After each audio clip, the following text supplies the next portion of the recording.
नमस्कार. आता आपण कोणत्याही साईजचा कटोरी ब्लाऊज कसा कटिंग करायचा हे बघणार आहोत. त्यासाठी इथे मी कार्ड पेपर घेतला आहे.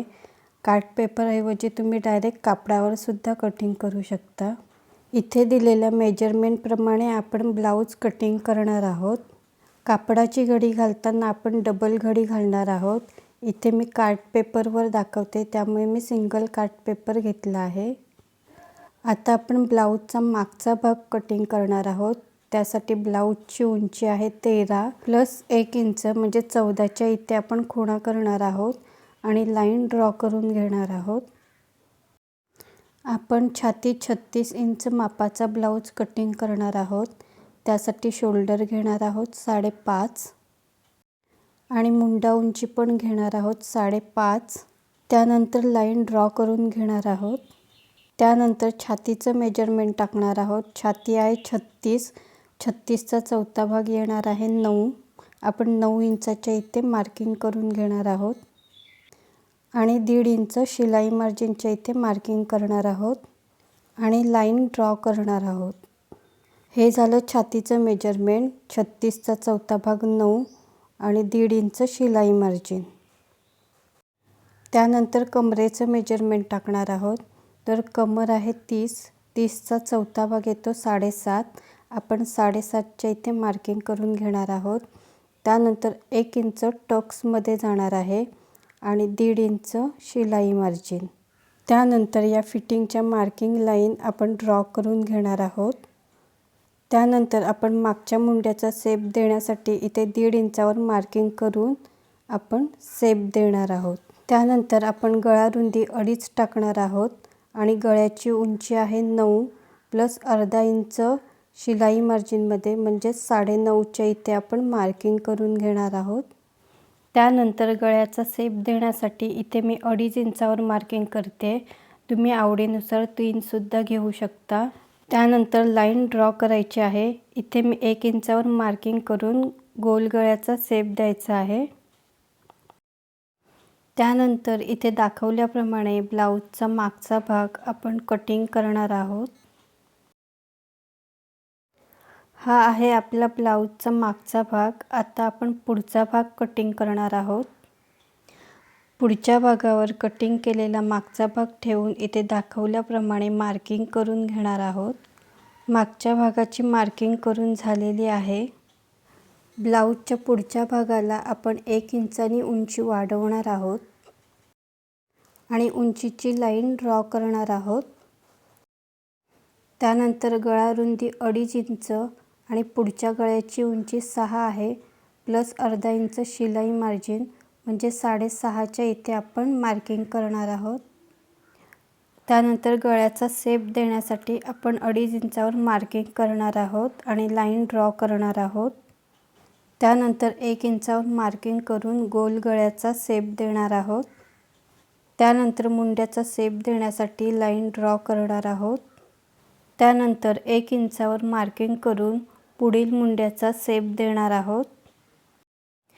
इथे दाखवल्याप्रमाणे आपण कटिंग करून घेणार आहोत. त्यानंतर कटोरीचं मेजरमेंट टाकणार आहोत. त्यानंतर बेल्टच्या मेजरमेंटसाठी मार्किंग करणार आहोत. शोल्डरपासून खाली 11.5वर आपण मार्किंग करणार आहोत आणि बेल्टची लाईन ड्रॉ करणार आहोत. त्यानंतर छातीचं मेजरमेंट टाकणार आहोत. छाती आहे 36. 36चा चौथा भाग येणार आहे 9 इंच आणि 1.5 इंच शिलाई मार्जिन. त्यानंतर कमरेचं मेजरमेंट. कमर आहे 30.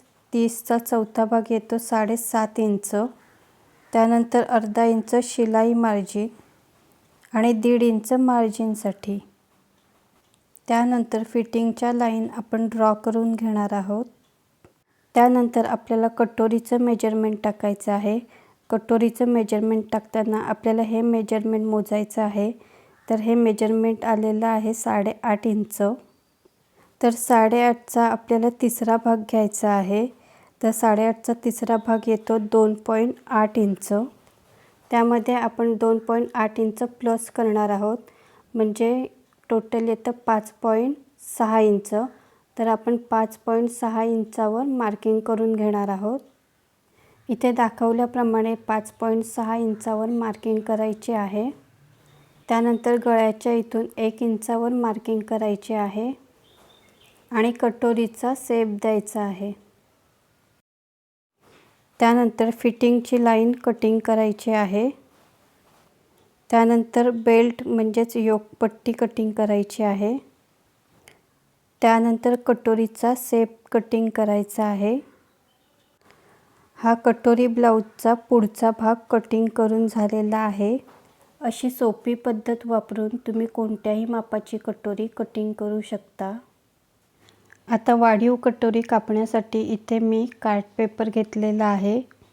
त्यावर कटिंग केलेली कटोरी ठेवायची आहे आणि कटोरीच्या शेपप्रमाणे मार्किंग करायचे आहे। त्यानंतर टक्ससाठी दोन्ही बाजूंनी 1.2 इंचांनी कटोरीची मार्किंग करायची आहे। त्यानंतर पाव इंच शिलाई मार्जिनची मार्किंग करायची आहे। इथे सुद्धा पाव इंच शिलाई मार्जिनची मार्किंग करायची आहे। त्यानंतर व्यवस्थित शेप द्यायचा आहे। त्यानंतर ही सुद्धा लाईन आपण ड्रॉ करणार आहोत। त्यानंतर वाढीव कटोरीचा शेप देणार आहोत। त्यानंतर कटोरीचा मध्य काढणार आहोत।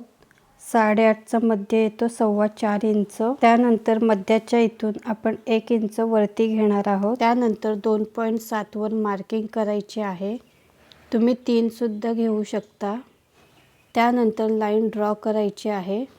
त्यानंतर या मार्किंग सुद्धा ड्रॉ करायच्या आहेत आणि शेप प्रमाणे कटोरी कटिंग करायची आहे। ही आपली वाढीव कटोरी कटिंग करून झालेली आहे। त्यानंतर कटोरी आपण इथे दाखवल्याप्रमाणे मध्ये दुमडणार आहोत आणि मध्यावरून 1.5 इंचावर मार्किंग करून तिरकी रेषा जॉईन करणार आहोत। इथे दाखवल्याप्रमाणे आपण कटोरीचा टक्स मारणार आहोत। त्यानंतर आपण बाही कटिंग करणार आहोत। त्यासाठी इथे मी कार्ड पेपरची घडी टाकून घेते। कार्ड पेपरच्या बंद बाजूने आपण मेजरमेंट टाकणार आहोत। तर बाही लांबी आहे 5.5, अर्धा इंच शिलाई मार्जिनमध्ये म्हणजे 6च्या इथे आपण मार्किंग करून घेणार आहोत। तसेच पाव इंच आपण दुमडपट्टीसाठी मार्किंग करून घेणार आहोत। पाव इंचाच्या ऐवजी तुम्ही 1 इंच सुद्धा दुमडपट्टीसाठी ठेवू शकता। त्यानंतर 3 इंच आपण बाहीचा शेप देण्यासाठी मार्किंग करणार आहोत। त्यानंतर या लाईन आपण ड्रॉ करून घेणार आहोत। त्यानंतर मुंड्याचा शेप देण्यासाठी मार्किंग करणार आहोत। तर हे मेजरमेंट येतं छातीचा 5वा भाग। तर छाती आहे 36, 36चा 5वा भाग येतो 7.1 इंच। तर 7.1 इंचावर आपण मार्किंग करून घेणार आहोत। तसेच 1.5 इंच शिलाई मार्जिनसाठी मार्किंग करणार आहोत। त्यानंतर बाही घेर आहे 11, 11च्या हाफ आपण 5.5 इंचावर मार्किंग करून घेणार आहोत। तसेच 1.5 इंच शिलाई मार्जिनची मार्किंग करणार आहोत आणि या लाईन आपण ड्रॉ करणार आहोत। त्यानंतर बाहीचा शेप देणार आहोत आणि बाही कटिंग करणार आहोत। त्यानंतर बाहीचा आपण पुढचा शेप देणार आहोत आणि आपण पुढचा शेप कटिंग करणार आहोत। बाहीचा पुढचा शेप कुठला आहे हे ओळखण्यासाठी आपण इथे कट देणार आहोत, म्हणजे शिवताना आपल्याला सोपं जाईल। तर हा आहे आपला कटोरी ब्लाऊजचा पुढचा भाग, हा आहे मागचा भाग आणि ही आहे बाही।